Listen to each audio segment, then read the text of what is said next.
तर हिप्नोथेरपी म्हणजे काय असते? हिप्नो एक ट्रान्स आहे जी तुमच्या सबकॉन्शियस माइंडला कनेक्ट होते आणि थेरपी म्हणजे उपचार. म्हणजे हिप्नोथेरपी म्हणजे तुमच्या अंतर्मनावरती केल्या जाणाऱ्या उपचाराला हिप्नोथेरपी म्हटलं जातं. आता त्याच्यामध्ये जे काही बदल करायचे आहेत आपल्याला, जे निगेटिव्ह सजेशन आहेत, निगेटिव्ह परसेप्शन, बिलीफ आहेत, इमोशन आहेत, ते बदलण्यासाठी हिप्नोथेरपीचं काम केलं जातं. आता समजा मी जर एखाद्या व्यक्ती माझ्याकडे आला, मुलगा माझ्याकडे आला, मी त्याला म्हटलं की जा यापुढे तुझी एकाग्रता स्मरणशक्ती दिवसेंदिवस वाढत जाईल. ते मला सर काय पागल समजतं का मला? असं म्हणून कुठे एकाग्रता स्मरणशक्ती वाढते का?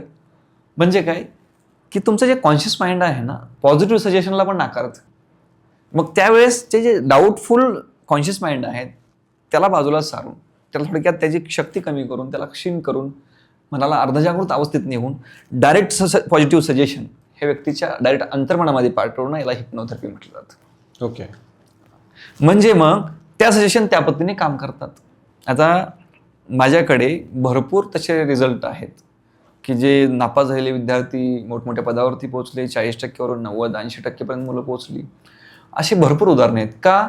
जर तुमचं इनर माइंड चेंज झालं. आता तुम्ही सांगा, हुशार मुलामध्ये आणि ढ मुलामध्ये काय फरक आहे? माइंडसेटचा फरक आहे. हो. तो माइंडसेट बदलण्याचं काम हिप्नोथेरपी करते.